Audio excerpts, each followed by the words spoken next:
In a world where ambition roared louder than empathy and success was measured in clicks rather than connections, Lucas Kane was a man armored in cynicism. A battle-scarred investigative journalist, he'd built his career exposing corruption, but the constant dance with humanity's darkest corners had left him hollow. Headlines bled into nightmares, trust felt like a relic. Yet, on the edge of burnout, Lucas would discover an unyielding truth: gratitude is not weakness, it's defiance. It's the choice to stand in the storm and name the sparks of light anyway. This is the story of how a man who'd mastered the art of seeing the worst in people learned to hunt for the best, and in doing so, reignited a flame that would outshine the shadows. In a bustling city where skyscrapers kissed the clouds and sidewalks hummed with hurried footsteps, Lucas Kane paced his cramped apartment, nursing lukewarm coffee and a deadline. His editor's latest assignment felt like a joke: profile Elias Cohen, a 94-year-old Holocaust survivor who runs a gratitude circle at his crumbling bookstore. Lucas scoffed. Gratitude? A useless band-aid for people too scared to face reality. But bills demanded compliance. Elias's bookstore, the lit candle, smelled of aged paper and lemon polish.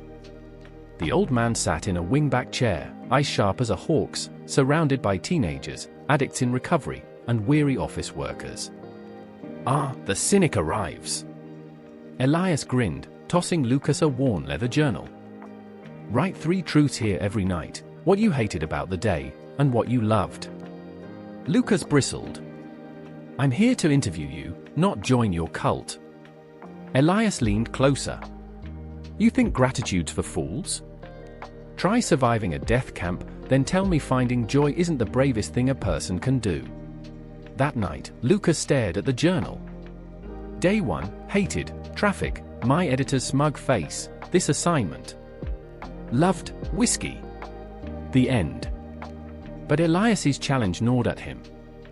Reluctantly, he dug deeper. Day 7, hated, another police brutality exposé. Loved, the witness who risked her job to speak. The tulips in the bodega dumpster. Slowly, the lists became less about rage and more about reckoning. Weeks later, Lucas's article on Elias was raw, unflinching, and unexpectedly hopeful. Readers devoured it.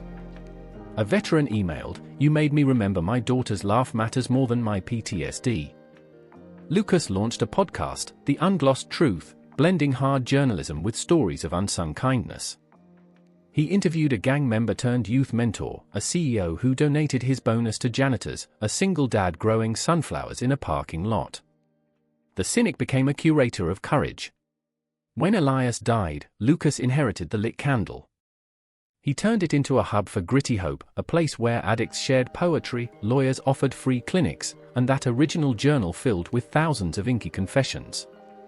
One entry stood out: "To Lucas, you taught me anger's easy. Gratitude's the fight worth having." Years later, Lucas's podcast won awards, but his real pride was the mural outside the bookstore, a phoenix rising, painted by local kids, each feather inscribed with a gratitude note. "You changed the narrative," his editor admitted. Lucas shook his head. "No. I just finally learned how to read it. Gratitude isn't surrender, it's the audacity to rebuild the world, one acknowledged light at a time."